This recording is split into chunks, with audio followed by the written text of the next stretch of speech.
Hello, everyone, and welcome to another episode of the Omnia Performance Podcast with myself, Fergus. Myself, Jonny. And myself, Phil. I wonder if grammatically that is correct. Say myself. Me. Nobody else cared. I do. Oh, here we are. Anyway, today we're going to discuss essentially how you can establish heart rate zones, which ones should you consider, what are their limitations, which ones should you use, and why do we focus on the ones that we do in the context of our training and methodology. But before we dive into that, do the usual podcasty stuff, please. Follow or subscribe, rate and or review, share an episode with a friend, and do check us out on social media if you haven't yet done so. And as always, head to the website for any exploration of what is available on there. And if you're interested in more education around hybrid training, Dr. Phil is dropping a lecture a month with a whole load of research to follow consecutively in Omnia Performance Premium. And Jonny and I are about to drop our first 6 of 12 seminars on more practical topics within the realm of hybrid training for the 12-month syllabus that we are focusing on within Omnia Performance Premium. But that is that. So why don't we dive in, and I'll briefly explain what we're going to cover, which is the 220 minus age formula, first and foremost, the pros and cons, the MAF tone method, the pros and cons, the lactate heart rate threshold method, the pros and cons.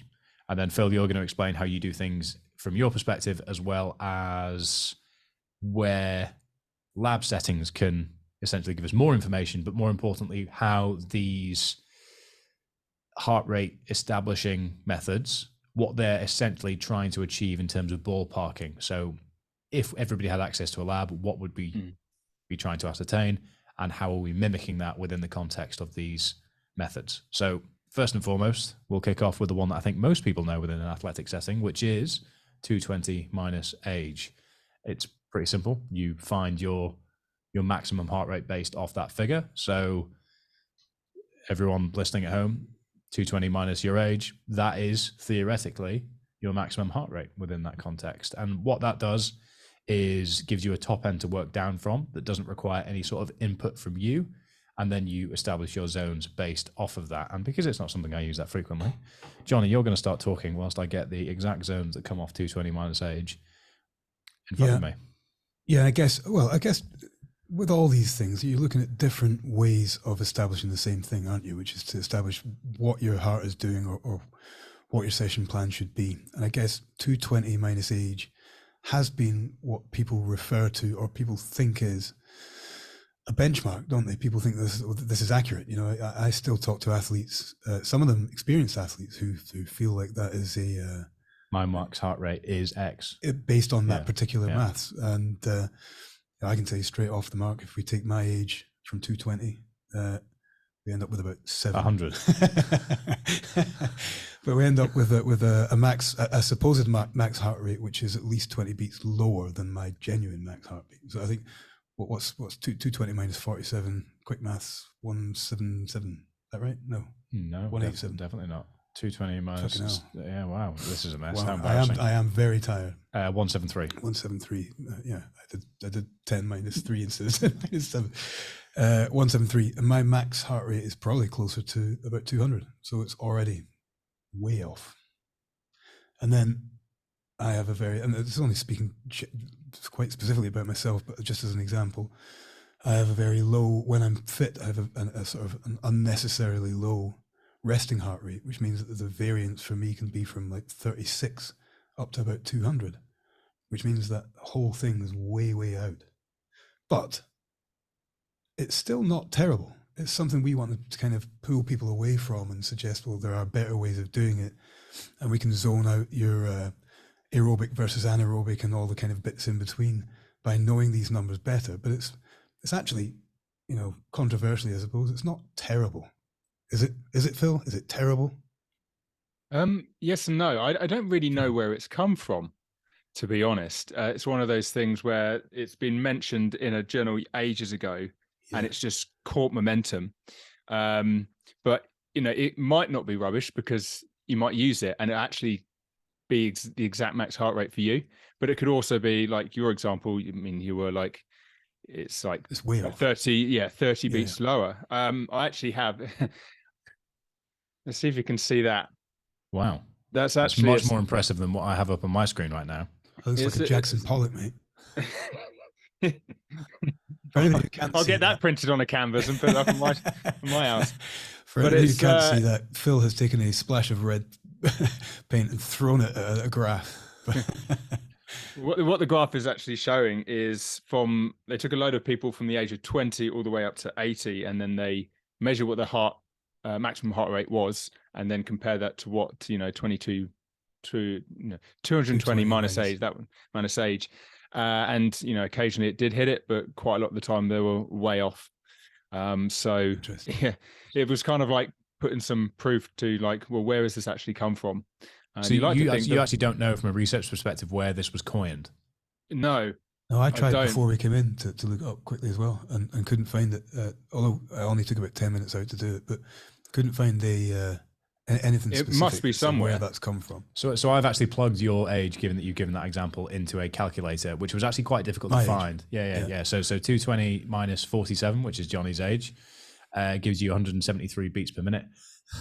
A bit wheezy today. Sorry, everyone. That's good podcast prep. Having asthma.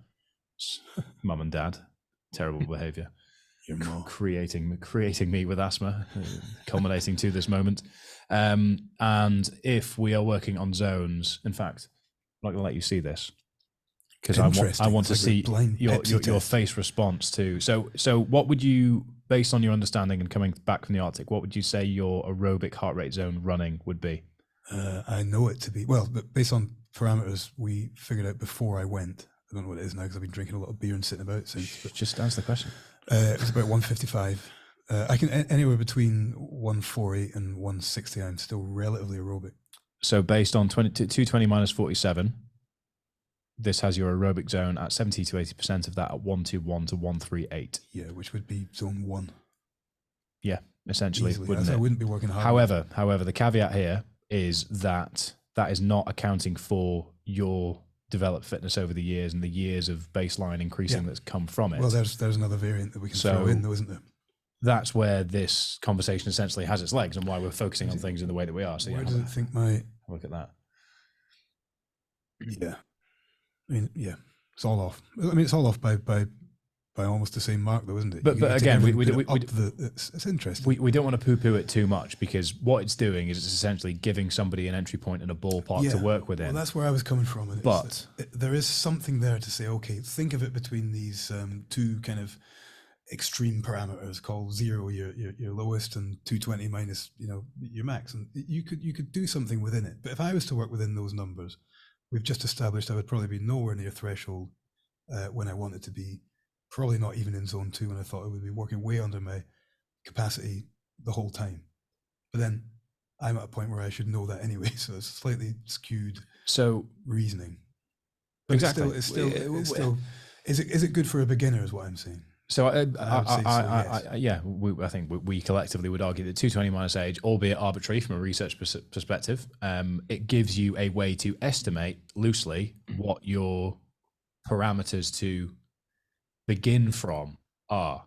It's not gospel, like you said, having people come saying come to you saying my max heart rate is 220 minus age, therefore my max heart rate is X, whilst being very competent athletes and therefore having a higher capacity within their heart. This is below where you would expect, but that's because you are at a level that has developed beyond these. So my personal recommendation, and feel free to chime in, gents, is that 220 minus age is a great starting point for beginners that are looking to establish heart rate zones to train within, as we would recommend everybody does, so that you have some form of throttle control, but also know what effort level to work at to get suitable intensity without just putting yourself in the bin for the sake of putting yourself in the bin. Yeah, no. Okay, here we go. Well, there's always no. What was it the last time we spoke, Phil? It was we said we need to have a podcast called "It Depends" because almost every answer that we gave. We should just rename this podcast the "It Depends" podcast at this point. It's bloody ridiculous. Nuance.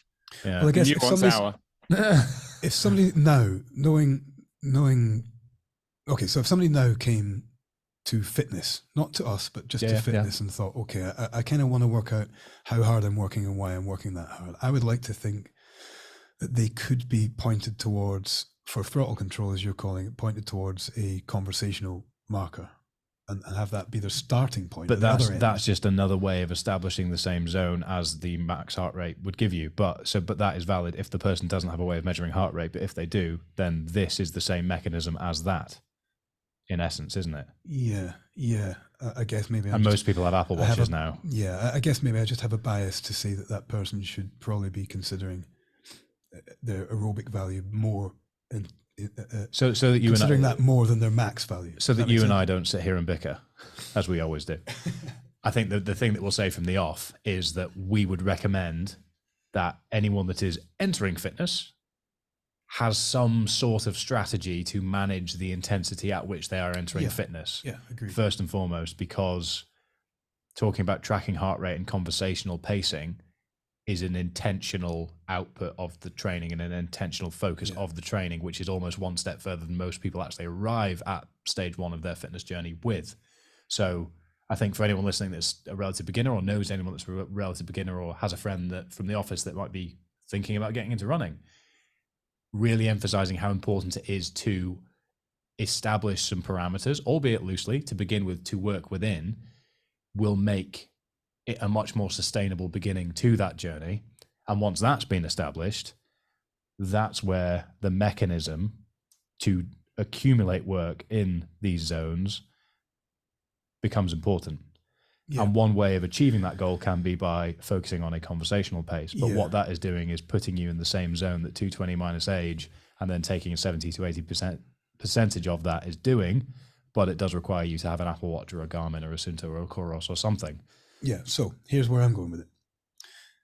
Hi, Phil, if you're still there. I'm having a nap. Yeah.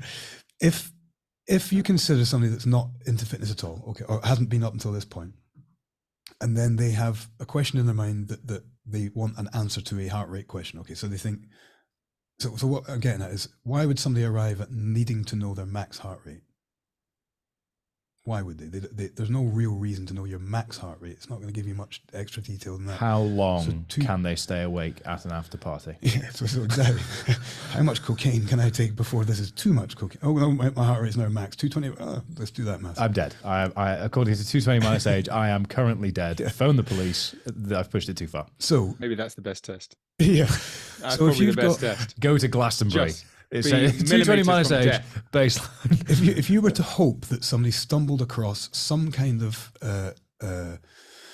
arbitrary maths that taught them something about the heart rate, then I would hope that rather than them finding the arbitrary 220 minus age, giving them a max heart rate, and then what do I do with that information, that they would stumble across something else that said, never mind all that bollocks. What you need now is to run or move at a conversational pace. Once they'd done either one of the two for a few months, then you could start teaching them about zones and things. Does that make sense? So if they started from a max point, they don't learn much about how to move or how to do anything. But if they started from just move at a conversational pace, then they're learning as they learn. I know what you mean. 220 minus your age doesn't give you anything but a max number, which you're hopefully never going to go near anyway. But the max number, does that make sense to you? The max number is there to establish others. That makes sense to you. That makes absolute sense to me. If you think about it, one of the complaints that people have had with running, and especially why Zone 2's got so popular recently, is because people are doing their easy runs too hard, isn't it? Yeah. So if you then utilize the 220 minus your age and it completely underestimates your actual max heart rate, and then you use sort of like arbitrary percentages to mark out where the first threshold is, it could easily put you in a position where you think you're doing easy running, but you're actually not. So if you then use something like you described, which is more based on subjective, how it feels, that type of thing, at least it gives them an option. You can at least give some direction as to, like, they should know when they're running too hard because they should feel it, rather than like, well, my watch is saying something, I must be fine. So yeah, I mean, we're big fans of RPE, aren't we? So we're always going to push for it. And I get you've summarized much better than I was doing in actual fact, which is that accidentally stumbling across a number that tells them nothing, or accidentally stumbling across a way of learning about RPE, and not in either circumstance really knowing what they're learning perhaps to start with. I'd rather they accidentally stumble across accidental RPE. just a number that means fuck all. I agree. I think you've changed my mind from my initial devil's advocacy, in the sense that I would argue that we're actually at beginners. Ignore all this information entirely and focus on conversational pacing. And then stage 2, beginners level 2, probably just before intermediates, I'd argue. I'm with you. Yeah. What's between those, though? Is there anything between those? Advanced beginner. It's getting complex, isn't it? But I know where you are. Sub-elite. That just sounds rude. That just sounds rude. Anyway, one step between beginner and intermediate would be 220 minus age, because you then have zones to work in where you start working in calibration points to establish what that metallic-y, anaerobic-y taste feels like, rather than the conversational pace that you've been experiencing up until this point. So essentially, once you're at the point where you're willing to, where you're ready to work in some non-conversational pace running, which takes a bit of work to work up to. Time, a few months. Yeah, it should take a little while. That's where 220 minus age can be a good starting point if you've got a low tolerance to volume, which most people might do if they're coming from an untrained background.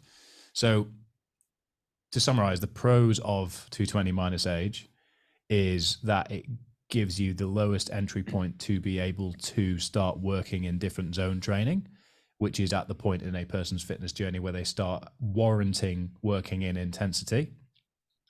Any other pros? Yeah, it establishes a context that there is a minimum and a max. I think just even that being a number, hey, why don't you do this maths, and it gives you a number to focus on, then that person might then say, even in my case, it might be wrong. You might go, okay, so I know where my top end should be, therefore I understand that I have a top. So conceptually, it contextualizes it, doesn't it? You're giving somebody ideas of there's more to this than just moving. You can move well, or you can move sensibly and smartly, and all that kind of stuff. So Phil, pro?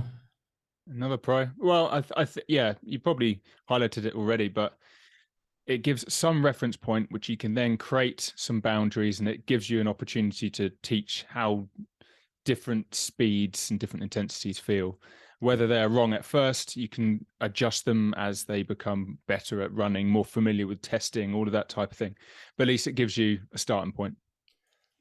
I'll kick off with a con. We'll do a con each we'll do this the whole way through. So con is ultimately it's arbitrary, which doesn't seem optimal. So therefore it means it's limited, is what I'll say, right? Because optimal implies that you could be optimal at that stage, which you couldn't anyway. So it has an expiry date, whereas some people carry it with them their entire lives, which I think is a con of the belief behind it. Yeah, I feel it's cheating to do the same thing. I think it's wrong, so therefore it's limited. Again, use me as an example, just because we all know the maths now, because we discussed at the beginning. If I thought that 173 was my max, and I feared going close to that, then I would never get the work done that would make me ultimately better in that particular zone. So it's because it's flawed. It's flawed. Is that your con, or was that you? Yeah, that's my con. Bit of a cop out. Phil, do you want to cop out too, or do you want to do the assigned task? He can show his picture again. Do you want to see my Jackson Pollock? And you're enjoying it. That's why I haven't been paying attention. My one would be is having like one calculation to make it seem like you have a true max, then makes people forget that, especially for hybrid athletes. So I guess this is more towards hybrid athletes, is that your max heart rate in different modalities is going to be different. So your max heart rate for running is going to be different for cycling, for rowing, for across country That's skiing. an excellent point. Well played. That was what I was going to say. What a waste of a podcast up until this point this has been. But then, not only you've got a different max, but you're probably going to have different boundaries within the zones. So, just trying to make everything from just one value doesn't really work. So it's, I think it's a good entry point, but I think people quite quickly move on from it. Hopefully, yeah. So that is 220 minus age and bonus round of conversational pace as a metric that sits beneath it. So moving on to a more intermediate and very popular discussion online at the moment is the Maffetone method. Phil, do you want to give a bit of context on the background to it? Because I assume you have that off the cuff. I don't have that off the cuff. No. Oh, no. I have to leave that for you guys. Oh no! Yeah. It's not what I use, so I'm not too familiar with it. Okay, well that's good to know that you buy into the research that you have the most faith in. But it means that I now need to scramble to essentially explain the background, which is Maffetone had a background of athletes, and he has taken that data pool to come up with this formula, which is you take your age away from 180. This is solely to establish aerobic training. So this is there on the premise that moving slower to move quicker is the background of this. And if you take your age from 180, you will find the zone in which you should do your easy work. And there is qualifications based on your fitness and experience, which gives it a bit of an edge over 220 minus heart rate. So given that I wasn't entirely prepared for that in my ignorance, assuming that it was part of the that's right. St. Mary's curriculum. No, that's entirely right, though. I mean, what Maffetone's done is reframe 220 minus age as, instead of being max, qualified it's it more, aerobic, yeah. And then he's qualified it with, as you said when you were talking about my scenario, he's then qualified it with training history, with kind of, I think there's also physical parameters, size, weight, and all the rest of it. So it's just more, it's less arbitrary and it's more qualified mathematics. I don't know if you want to kick off as how you feel about that, but it's not dissimilar in the sense that we're still taking a more or less, in my opinion, arbitrary number of 180 and then playing with that number based on certain factors. But I think you still arrive at the same conclusion, just to jump ahead of this discussion, which is that it starts at an arbitrary point, therefore it's probably going to finish at an arbitrary point, but perhaps that's still closer than the previous suggestion. And this was essentially designed as a way of optimizing the metabolization of fat instead of carbohydrates when moving for long periods of time. That's where this all came from a research perspective, from my understanding. But there are qualifications to the 180 minus age formula. So let's use you again, Jonny, because we've stuck with it. So 180 minus 47 is 133. So if you were recovering from a major illness or are taking medication, then you subtract an additional 10, which means that if you were unwell, you would be working to 123 as a top end, which then would mean that your Maffetone zone would be 113 to 123. However, you are not recovering. So therefore, if you have not exercised before, have been training inconsistently or injured, have not recently progressed in training or competition, or if you get more than 2 colds or bouts of flu per year or have allergies, subtract an additional 5. You are ill every 17 seconds with your 4 children. Yep. So we would actually subtract an additional 5. So that puts you at 128, which means that this is my optimal aerobic stroke fat burning zone. Correct. So as it stands, as we've worked through this, it would be 118 to 128 as your range to run within. So it's wrong again. Give it time. Okay. Give it time. I apologize. If you've been exercising regularly, at least 4 times weekly, for up to 2 years without any of the problems listed in A or B, keep the number 180 minus age the same. So we established that it's fair to say that I have been ill, and you have. Played the game. Yes, we're still playing the game. I had pneumonia. You did, yeah. I've got a cold now. Yeah, exactly. So stop arguing, sir. If you have been competing for more than 2 years duration without any of the problems listed above and have improved in competition without injury, add 5. So no, you're injured all the time. You're very ill. So I'm a poorly sickly man. So in essence, that would have you at 118 to 128 as an aerobic zone to train in. And the expectation with the method is that you are moving a lot slower than you would have done previously based on other methods. And that's what often shocks people about the Maffetone method. But from my perspective, that hasn't qualified your training experience as much as is needed to make that a legitimate way for you at your experience level to train. Yeah, no, it hasn't. It doesn't. The one question that didn't. I mean, it gave a 2-year window, didn't it? But the one question that didn't factor in was over and above those kind of minus points. Are you? What's your training history? What's your capability? What's this? What's that? And all the rest of it, which would surely give me kind of bumps back up that. But even 180 minus age puts me way under where my aerobic capacity is. which we've established just recently. Yeah, but detailed testing. it's expecting that to be the case because it almost puts you below what other tests would have your zone 2 as. Yeah, sorry, yeah, you said that. Yeah. But so I mean, I think it's important to mention that between the three of us, this is not a method we have ever used or recommend personally. No. So that's why we're going through it bit by bit and kind of going on the journey that some of you might have gone if you're, Phil's got a study. Phil has a study, everyone.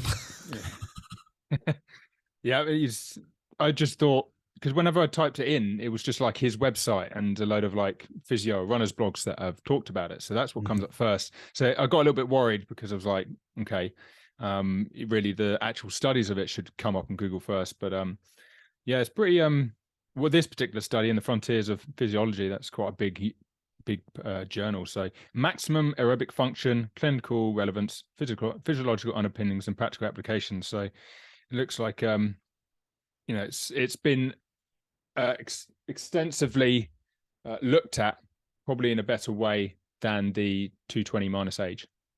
Okay. However, well, it means at least the benefit is you at least know where the source is, which is significantly better than 220 minus age as a starting point. Exactly. Well, let's look back at that example, though. I'm poo-pooing it because it's way under where my aerobic capacity should be. But as you said, it wasn't looking for aerobic capacity. It's establishing your maximum aerobic, I mean, if I was to work, if we play around with it a little bit and accept that it's getting me wrong because there's probably more facets that we should have it understand before we sort of settle on a number, maybe bump it back up by another 10 or so. It wouldn't be outrageous for me to. But there's no reason within the context of this for not that to be within the the case. context of that. No. So if somebody's coming into this and treating it as gospel, that is therefore putting them at risk of underworking rather than overworking, which isn't necessarily a bad thing, but it means if they're trying to develop their aerobic capacity for a 100-miler, they might end up falling short to the point where they really start to accumulate fatigue and tip over towards threshold. They might not have the conditioning to be able to sustain that and bonk and don't make it to the finish line. So, I mean, it's revealed a bit of a blind spot for us because I've never really looked at this much because it's not what we use, but I think I'll hold my hand up and say I should probably know a little bit more about it off the cuff. Well, I knew a decent amount about it in the sense I couldn't have read those parameters out to you. No, it's just I've played with it before in the past and decided it didn't. I just decided it didn't work. Yeah. And we're now revisiting that and coming to the same conclusion within the importantly within the context of trained individuals. There's the caveat. Yes. And that's kind of where I wish we are biased too. That's where I was kind of driving at it a moment ago. Is that again, if we go that pros and cons thing, we can look at it and say actually, it's still driving you towards something that's a little bit better than just saying here's your max. Don't go beyond that. It is giving you parameters that might be a little bit off depending on certain extenuating circumstances. On, if you are a very trained athlete or something, or an experienced athlete, then it could be a bit off for you. We might get a good body of people in here and find that's not actually far off the mark if we tested across the board. So I don't think I'd throw it in the bin based on just testing me, for instance. But I do think that it could be better established. I agree, and my criticism would be, again, it's coming from a more informed, all while still the while somewhat arbitrary top number. Well, what I'd like to know is where have they picked 180 out of the pot? Where's 180? Is that just do you think that's just a kind of going back to your Jackson Pollock graph? Is that just the midpoint? Is like, well, right, that's slap bang in the middle. Let's just call that the start point. I'm guessing that they would know where the fat max point is, and then they've worked backwards from that. So rather than just like, well, is it 180? Is it 190? Well, they probably found out what heart rate that they're running at or training at, where their fat max is at their highest, and then sort of work back from that, I guess. But then it's that would be for an individual. But they've obviously said that for everybody you start at 180. Yeah, well, they would have had 220. So they would have had to do a validation study of some sort where they've measured multiple people, and that's the mean basically. in lab testing versus this one, and see how well it coincides. Yeah. And that's probably where they've got these additional changes. Add 5, take away 5, all of that type of things. That's where they're trying to benchmark people into certain categories based on their physical fitness to try and find some generic way of calculating it. So, I mean, the whole idea of it is so that you can at least estimate where you are without all of that lab equipment, because it's expensive and it takes time.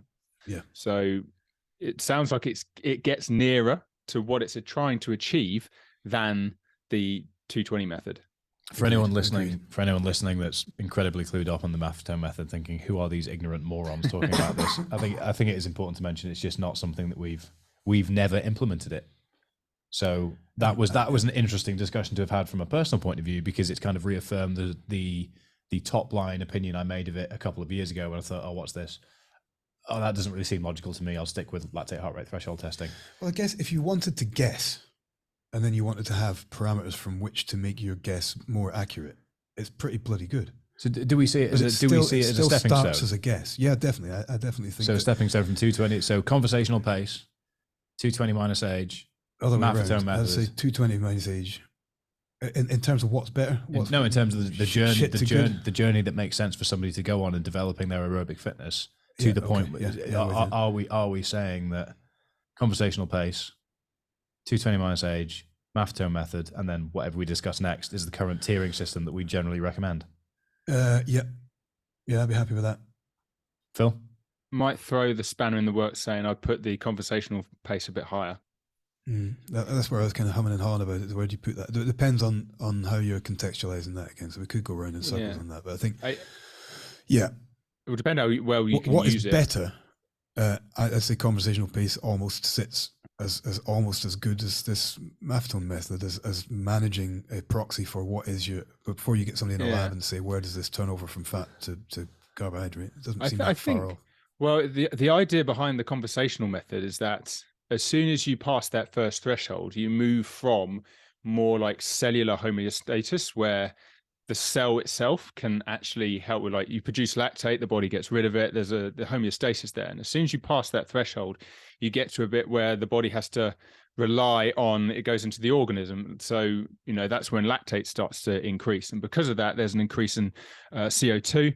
So you start to see a ventilation change. So lactate threshold 1 is often seen as a very similar time or similar threshold as ventilation point 1. Yeah. So you get a change in ventilation. So if you ever start running, you start to get out of breath, that shows that you're in a point where you can't, you've passed that ventilationary threshold. Now that's still very sort of, you're kind of guessing based on how well you can perform it. I've done it in the past where I have like a particular saying, and if I ever feel like I'm running too fast, I'll just say it out loud as I'm running.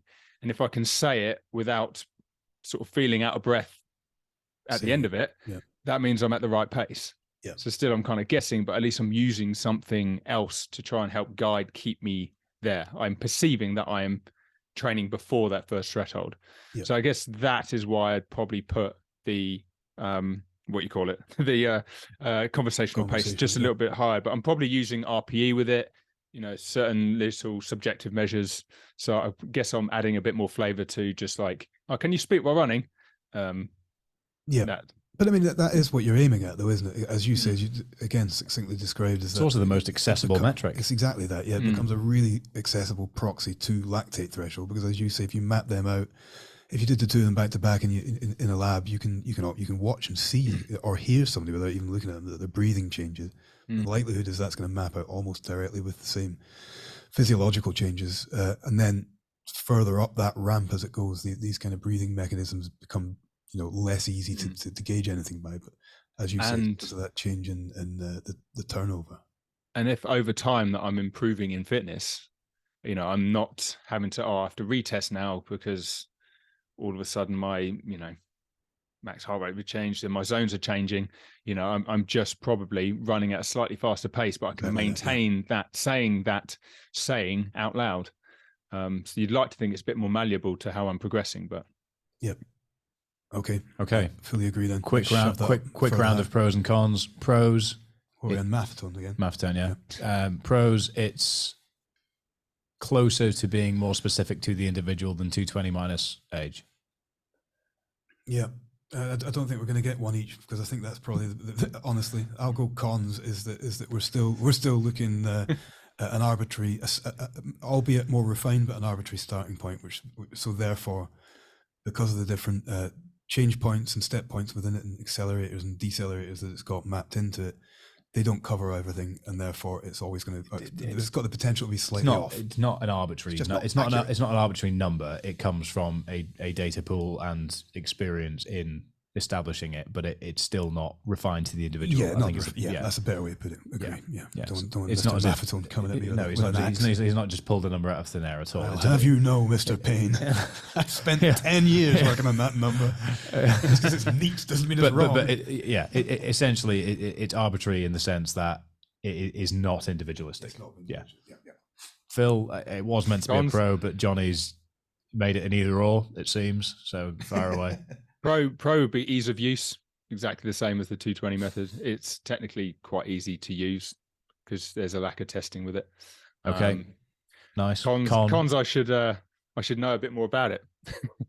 Yeah. I heard of it, but maybe I'm stuck in my echo chamber. Why because I should have you, a way of though? doing it.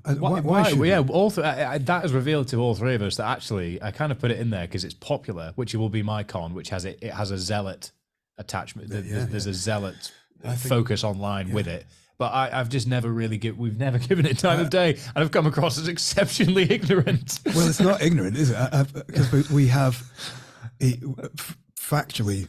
Oh fuck! This is controversial. The way that we monitor and use and measure is much more accurate. So why would we defer to less accurate? No, that's fine. That's not that controversial. In brackets, in our opinion. I'm not going to come away from this podcast and think I better research Maffetone. No, I don't think I will. It's I don't think I no will. use to me. I just feel for the sake of people wanting to ask questions on it, I should really know a more inferior way of doing things. That's not going to cross my mind. No, but it's just it's like if you're a minister in the church and your favorite passage is Luke, it's up to you to make sure that you're also aware of Matthew and John. Yeah, okay. That's a stretch, but yeah, okay. So I can here see we that. are. Anyway, con from my end is there's zealots for it, which just isn't the way to approach anything.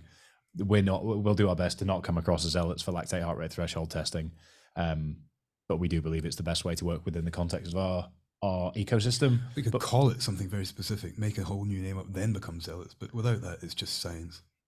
Okay, yeah, cool. Okay, a con, Phil, or did you give one? You I've did given give my one. cons. No, we're Yeah, done. yeah. You completely I ruined the it by flow. refusing to give You a pro. ruined Shitted on everything. it way Every too much. podcast. It's not just a podcast. Phil, how let's many be fair. podcasts have you been on where Johnny's just pissed it down the drain? Every Single one. I enjoy it, don't I? Yeah. He keeps That's what I coming come back, to doesn't expect. he? Yeah. He does. Yeah. When's that Wednesday coming up? I love that. I love to watch Johnny crash the car over and over. Oh, he's uninsurable. Okay, we digress, as we always do. Shocking. Okay, so let's focus on, I think what we'll do for this section, because I'm conscious of time, is... We could just end by saying, but our way's better. Come to Omnia. Thank you all for listening. That's it. No, so right, we use lactate heart rate threshold testing, which is the next rung in the ladder. But Phil uses something else, which he can explain from his perspective and the research behind it, why that's what he has found his preference to be. But quick context on lactate heart rate threshold testing. Most athletes that come to us where that test is administered are at a point where their training qualifies them with the ability to run consistently for a 30-minute max effort test. And then you take the final 20 minutes of that, you take the average pace and the average heart rate as a measure of the person's threshold capacity at that time. You then establish zones within that, which I will read out from zone 1 to 5C, just for the context of numbers. The one that we really focus on and use it for is zone 2, zone 3, and zone 4. But I'll go through them all. So zone 1 is less than 85% of lactate heart rate threshold. Zone 2, 85 to 89%. Zone 3, 90 to 94. Zone 4, 95 to 99. Zone 5A, 100 to 102. 5B, 103 to 106. And anything more than that is death / zone 5C. And that's important to mention. That is on the run. There are subtle differences in the bike. I won't give the numbers again, but it's slightly lower just because you can't output, like Phil mentioned earlier, the exact same outputs in your heart through the different disciplines in which this is being executed. Yeah, there's So all kinds of things happening. that is the running test. An FTP test is essentially the same thing, just executed slightly different due to the difference in biomechanics and how blood occludes and everything going on.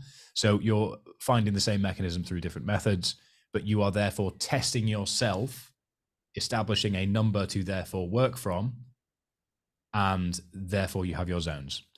And that is why we tend to use it, because it's the same premise as working up to a 3RM, because then you have a training max on which you can calculate percentages to lift from. So it's giving you parameters as calibration points to work from. Yes, because this isn't an exact science, but it's basing those parameters on you, the individual, and your top end outputs rather than a number that is generalized or random. Not random. Well, 220 minus, you could say 220 is random because there's no reference of who coined it first. So that's an overview. We use it because it gives the individual something to work from themselves. It gives us accurate zoning mapping in order to then plan a session specifically. Yes, as well. And it gives us parameters in which to help refine the pacing and understanding of said pacing for the discipline of the majority of athletes that come to us. So, for example, a well-trained athlete should be able to maintain sub-threshold or just above threshold pace for a marathon. A half marathon, you should be able to maintain threshold for the majority of it. If you're doing an ultra, you should become ruthlessly competent in zone 2. And that's where we can really track those metrics over time. And the app we use, Training Peaks, is very well up to speed for this. And lactate heart rate threshold is the mechanism that it chooses to use, which means that we get really reliable data over time from it. So, and also with that amount of zonage and the parameters therein, we can also help people map out RPE with a lot more accuracy, I believe. Yes. So that's an overview. Hopefully that makes sense. I don't want to dwell too much because we've dwelled on other things for far too long. Anything you want to add on that before we pass over to Phil? No, honestly, no. Okay. Phil, do you want to talk through your perspective on the threes, as you call it, or the rule of three? Yeah, I can't remember what you coined it as before. Your Philism. This could be the thing that you create zealots with. I kind of stick to a 3-zone model, and that's not because I don't think there's any value in 5-zone models, or I think people have gone up to 7-zone models. People I've generally worked with, it seems to have been quite easy to program based on just knowing when 2 inflection points are. So if I've got plenty of research equipment, if I'm using like a VO2 master as an example, or I'm measuring lactate, I'll typically use a ramp test where I will increase the intensity of their endurance training for like a set amount of time, have a minute off, and then they go back and do another set, but the intensity is increased. So I'm in that minute off, I'm measuring lactate, for example, and I can track how their lactate curve goes as they increase intensity of the exercise. If they are a really good athlete in terms of an endurance athlete, I might increase the amount of time that they have in each stage. Reason being that, especially when you go past the lactate threshold 1, you obviously get to a point where you increase lactate heart rate all of that times, but you still have a point where you can actually become more stable. Okay, you can actually stabilize in that section. So I want to give them enough time to be able to do that. Whereas you've got someone that's less fit or not familiar with like being on a bike for a long time, they're going to really struggle with long stages. But ultimately through that, I want to determine 2 key points. You've got that first point, that lactate threshold point 1 or threshold 1, where before I think we're in like a cellular homeostasis. And then if you go beyond that, we go beyond ventilation threshold, we start to see an increase in, our ventilatory responses. And we get to a point where it's really the organism itself is now having to help with like dealing with like an increased lactate, for example. With the second threshold, it gets to a point where the body cannot deal with that. It can't get into a steady state. So that's why lactate just sort of like shoots up, because there's no ability to get into some kind of steady state. And that threshold point can sometimes be called the maximal lactate steady state. Sometimes the areas very similar to a point called critical power or critical speed. So if it's on a bike, I'd probably measure critical power. If it's speed, I'd measure critical speed. So I'm trying to find those 2 thresholds, and there's different ways you can calculate it. If I don't have that equipment, and this is why I mentioned regarding I say something out loud to see if I'm running out of breath, because that's kind of how I'm trying to determine my threshold 1. It's a bit subjective, but that's kind of where I get the difference between what's known as the moderate intensity domain and the heavy intensity domain. Now, the difference between the heavy and the severe, I use all-out tests. So originally I was using 3-minute all-out tests.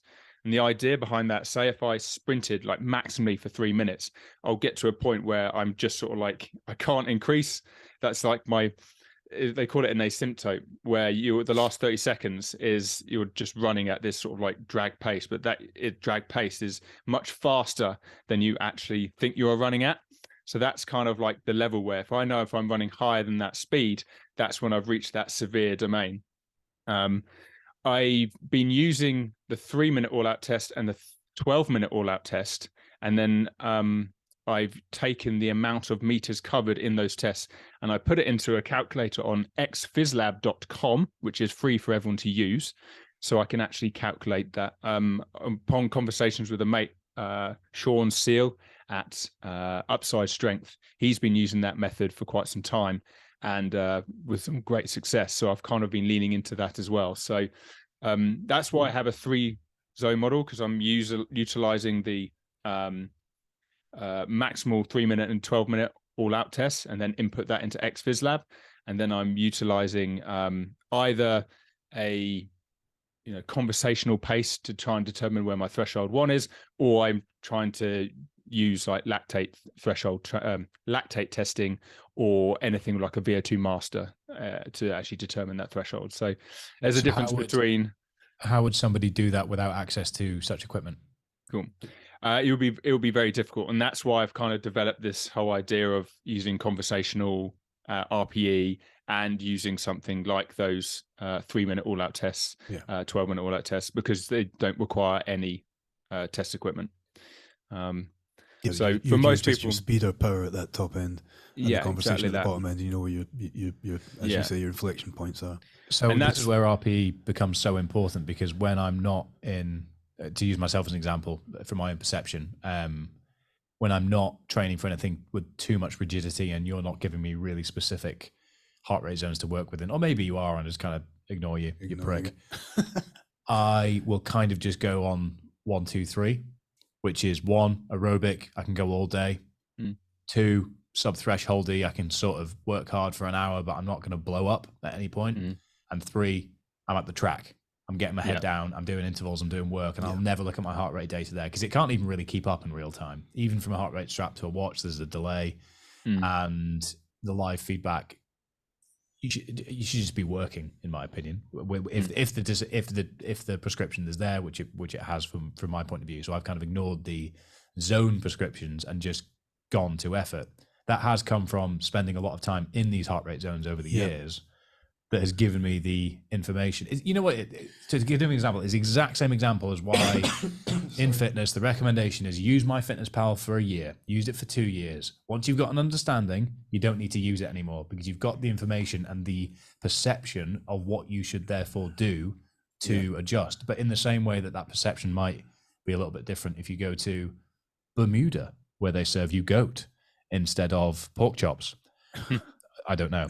In the same way, if you take your foot off the gas with your aerobic work, the parameters might change a little bit. So it's therefore knowing what things feel like rather than basing everything on pacing. And once you know what things feel like, you've got a bit more freedom to just do the work rather than worry about the metrics, which I know you're a huge fan of. I am, yeah. So I think there's almost a middle ground here. Maybe there's a top tier beyond LTHR, which is pure perception. This is where I was going to go with it, is that actually, as we tier them up, I think that fuck zones. I think the zones, the learning. So there's a thing that you used to talk about in self-protection, which does carry across quite well, which is a guy called Matty Evans, who's a brutal martial artist. He used to say you've got to learn all the rules before you can break any of the rules. That's a very good way of looking at it. And what he really meant was you need to learn a full system, you need to understand the system, you need to be efficient and capable of the full system, and then you can work around the system and just stick the head on something. You've just summarized the banking system in the Western world. But the same applies here, doesn't it? Is that you've got, and the same, the metaphor can be stretched really quite well as well, because if you work in zones and you've got all these nice, neat little parameters that set things, which aren't accurate to the nth degree, but they're much more accurate than anything else that we're working with. You can then stretch that out and then use something like Phil's inflection points and say, okay, we just need to understand where the different bite points are before you start using different energy systems, or before you move from one, from homeostasis to a more of a functioning turnover, etc., etc. Then you've got what you were describing as your 1, 2, 3 zone, where you're just saying this is aerobic, this is just below anaerobic, and this is only sustainable for 30 seconds or whatever it is. This is sprint work, and you've separated it out into 3 because you've learned your body and all the rest. But going back to Matty's, you got to learn the rules before you break the rules. He was always keen as well. If you were breaking the rules, you still had to lean back into the rules quite often and make sure that you understood them. So for somebody like yourself, who has sat outside that and myself, who doesn't, I don't like the metrics all that much, but Alex and I talked about how I had separated myself so far from them that my tuning in wasn't, I needed the bolts tightened quite a lot. So sometimes you need to dip back in, make sure you look at your zones, make sure you understand those values, live in them a little bit, and then you can step outside. Then you can throw MyFitnessPal away. Then you can step around the martial arts system and just be dangerous, So, sorry, Phil, go on. No, the top runners barely use, heart rate monitors for any of the easy runs, and they're quite attuned to, if they want to increase their speed by, they're running at 340 kilometer pace, they now need to go at 330. They can do that. Whereas Absolutely. I'd have no idea. I'd absolutely no idea. Still aerobic, disgustingly. But also those top That's runners will know how to do that. But they will have a coach now and again who'll pull that back in and go, okay, what you thought you were doing there, you've been doing that for X amount of months now and all the rest of it, but you've just detuned a little bit. So let's get you kind of back into the parameters. Let's make sure you understand what that feels like again. Let's just tighten those bolts, and then we can let you back into that pure perception place. So what I'm trying to kind of get at, I suppose, is that whilst we should all aim with our we could all aim with our athletic journeys to get to a point where it's all perception and we're great at that. That doesn't mean you throw away the rule book. That means you can always sit back and go, let me just make sure and double check that I am in the right place. So zones, lactate threshold, our method, not methadone, not minus 220 minus whatever, becomes really useful to recalibrate, doesn't it? Yeah, I think we always end up back with the RPEs and our subjective perception of how we perform. And we even talked about that at the beginning, just like, just try these different zones just to see how that feels. It is very subjective, and then we lean into a bit more testing data, and then the more advanced you get, the less not reliant on them, but it's up to the coach to sort of be aware of them. You as an athlete just sort of like get on with it, and it becomes much more second nature to you. Okay, just to fit with the theme of the podcast, keep it concise and short, and don't break the rules, Johnny, like you did earlier. Learn the rules. Pros and cons of lactate heart rate threshold, and then we'll go pros and cons of pure perception through experience. So, pro of lactate heart rate threshold testing, it is much closer to the individual's accurate outputs. I don't know why I struggled so much to phrase that in the way that I did. I wanted to, anyway. But it's much more refined to the outputs of the individual. There we go. Better way of saying it. You've done it again. I kind of feel like I want to say the same thing, but the pros for me are the segmenting of those different areas is more accurate, and you can learn more from it. I think as an athlete, the learning within that becomes more apparent. Cool.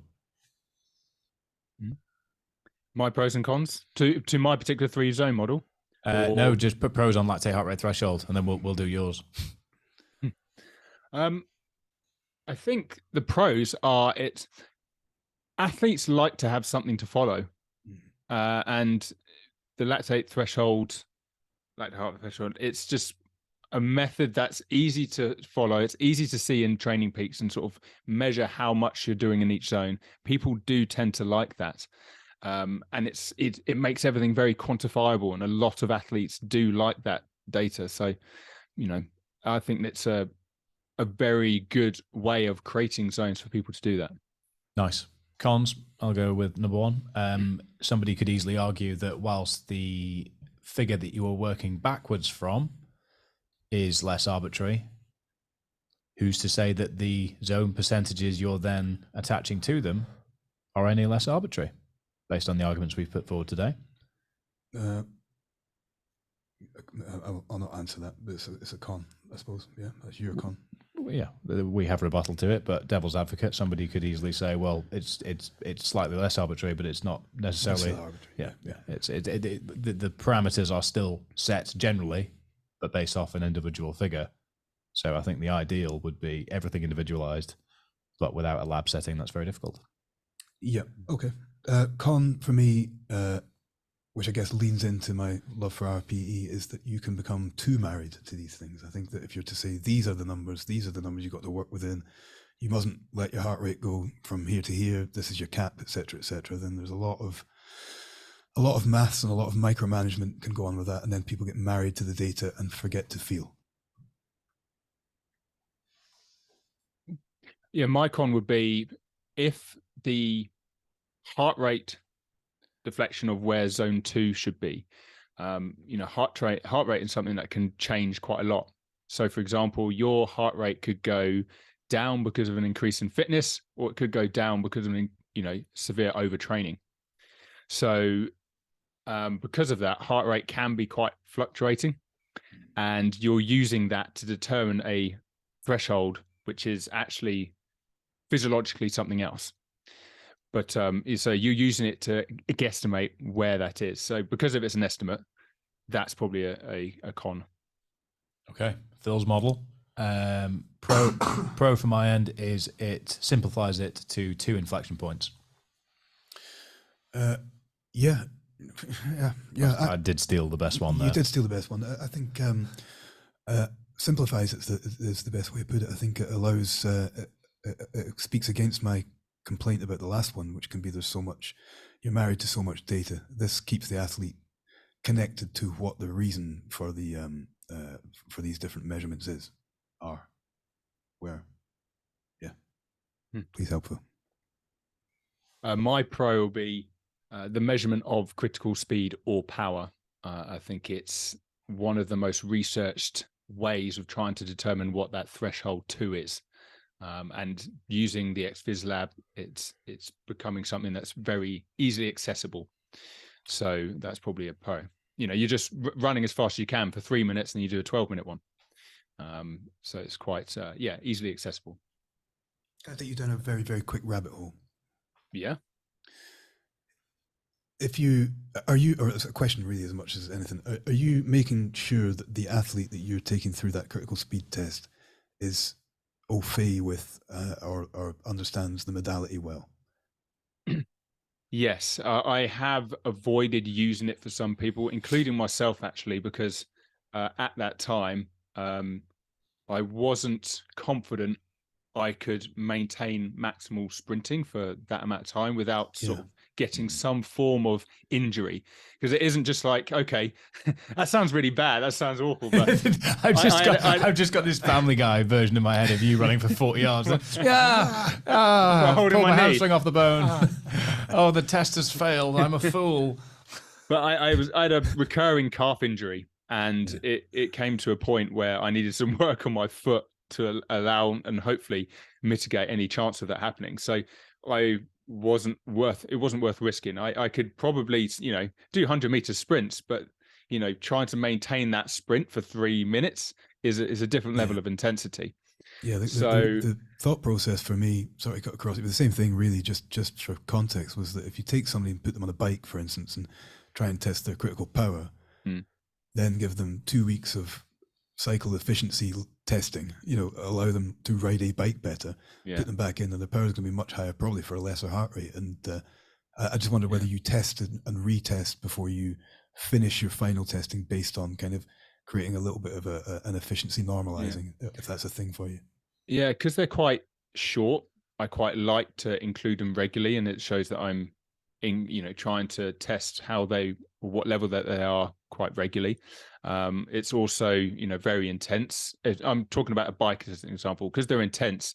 I sort of, I know I want to have some training that's in that intense zone, that severe domain, so I can try and incorporate some of the testing as part of training. But quite often, like for one person, I tried to, I didn't do that particular testing because I thought it would put them off training on the bike. One of those things. So I just wanted to get them used to being on the bike. because I could test them, they get better. I could not test them, they get better. So, test them 8 weeks down the line. It didn't really matter, but it would depend on the person. Like some of them would love the testing because they want the data. Some just like, no, I don't want to know. So you just make that best guess, and it shows the importance of coaching in those situations and knowing when to test and when not to. I think that's the con to that one then, in that it's a higher experience and athlete competency entry point. Potentially, yeah. It depends. Yeah, it depends. Yeah. That's interesting to me. And we can't go down that rabbit hole because there's lots of questions come off the back of that. But that was just an interesting aside. Thanks for that, Phil. That's right. And RPE is the last Yeah, one. essentially, we won't do pros and cons because essentially, I think this is a throwaway, and we'll go down more rabbit holes. But essentially, RPE comes with training. Experience is something that's constantly refined, constantly adjusted in both weight training and any form of cardiovascular training. It will fluctuate depending on fitness levels and focus points.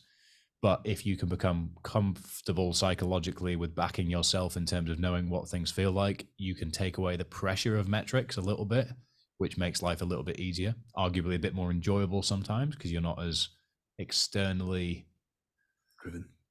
Yeah, but almost chained down. Because if you wanted to hit a certain pace and you can hit it without looking at your watch, nothing ruins that more than having to constantly or feeling the need to constantly look at your watch, because it's just adding pressure and checkpoints that aren't necessarily needed. But again, rabbit hole emerging.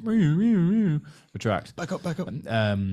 So yeah, essentially, I think everybody should aim to work towards RPE in the same way that everybody should aim to work to a nutrition strategy that works for them, that doesn't require external factors as much as weighing and tracking food every single day of the year does. There's nothing wrong with that per se. I mean, I still, to be fair, I still track and weigh most of my stuff whenever I'm really focusing on my calories because I've just got used to it. But if I'm ever in a period of base training or really busy period of my life, I'll just eat the same things I always have, morning, lunch, and evening for the past 12 years or so. And then I know that I'm within the ballpark range that I would be because my body weight hasn't changed an enormous amount in quite a while. So do the work to calibrate yourself to find what works for you. All of these tools are stepping stones on that journey, and they all have different utility depending on your ability, competency, and experience level within them. I think what's really important to mention at this point is the psychological relationship you have with them is to not treat any, as with anything, as with whoops, as with heart rate zones, as with MyFitnessPal nutrition labels. These things are not gospel. There's inaccuracies left, right, and center. They are just ways of getting you closer to the best possible guess that you as a human being can execute or act upon. And therefore, all you're really doing is ballparking. So the more that you can be flexible around the fringes and not have any psychological attachment to these metrics or zones, or believe that one way is the only way, the freer you will be to refine your perception of RPE and have faith in your perception over time. Fair? Fair. I agree wholeheartedly. Cool. Phil, anything to add from a physiological point of view? There's so many points there that we could really dive down, because I'm just thinking of when you get back to the bike and the occlusion in your legs versus the actual output of your power versus heart rate. I mean, I know if I was to jump on a bike tomorrow, having not been on a bike in an entire month because I didn't have access to anything all February, my legs would light up long before my lungs did. But when I'm at peak bike fitness, I'm gasping for air and my legs are hanging on. And just for reference on that as well, I've hit 209 max heart rate on the track doing the sub 5 minute mile. And I've hit 201 at the top of the rig, which is a 17% hill on the bike just outside of Gifford in East Lothian for anyone Scottish. But I was gasping for air for about 4 or 5 minutes after that ascent. And I would make it, in terms of the effort I put in, it was akin to the mile, but there was a 6 beat discrepancy. So be aware that this is variable depending on discipline, and that ultimately those figures might have been inaccurate anyway, because I was just doing it off a bit of technology around my chest. So there we are. So we've said a whole lot of nothing today, I think, with some strands of something in there. Is there anything anyone else would like to add before we wrap up today? Well, I think we've been really honest. Yeah. Like we've given a really honest account of a number of different. You know why I methods of always the say same that? thing. It's a very good point you've made there, Phil, because I feel in most podcasts I say we just chatted a lot of shit. But I think maybe that's because we've decided to just not attach ourselves too much to any one thing and have an open mind. And that frees us from feeling like we need to be exceptionally direct and targeted and giving very clear, it depends things for people to take away from podcasts. Which We're means not we an are, echo chamber. Yeah. We are the anti-echo chamber, but we are also stopping ourselves from having really clippable social media little things that would be much better on TikTok and Reels. So you win some, you lose some. Here's Maffetone shit. I mean, that was just so we're obviously not going to use that. We're not going to use that for clickbait. We're not going to use it as a clip. Can we get Now, close for up those- with you for as you now- do that? now- I tried. Those listening on audio You and wanted video, clickbait. There's clickbait. we'll have you saying it. Good grief. Anyway, thank you everyone for listening. As always, we do really appreciate you being here. And the podcast, in terms of statistics, is flying at the moment. So with that in mind, we feel we should start to be a little bit more strategic with it. We should swear less. We should be less abusive towards scientists. But again, cheers. Jonny shouldn't be here, is what I'm trying to say here. By being more strategic with the podcast, I mean, Jonny's gone. He's out. So he will be replaced with a younger, less gruff, More, yeah. Pig dog. Yeah. I was going to go down. I was going to go down an unnecessarily harsh route there, but it would have. My tone would have just made it sound brutal. Right, we're circling here. We are vultures above the finish of this podcast. So let's dive in and consume. Thank you for listening, everyone. We are going to focus more on getting more guests, covering a bit more of a wide range of topics. We're going to delve into the psychological side of fitness in general. We're going to explore things from different gender perspectives. We're going to explore things with more nuanced considerations, and hopefully give you as much value as we can. But as we've just said, we don't ever want to be an echo chamber. We are open to having our minds change. We are open to having every discussion under the sun, and we will enjoy doing so. And that's why we are so thankful to have you here, because we hope that you enjoy doing so as well. So from myself to you, goodbye. From me to you, goodbye. No, don't play the And game. myself. Yes, Goodbye. Phil. Yes, Phil. Good. See. I refuse to play your contrived Game over. of Goodbye. bad The grammar. podcast is over, Jonny. Goodbye. Okay. Thanks, Right. everyone. Cheers.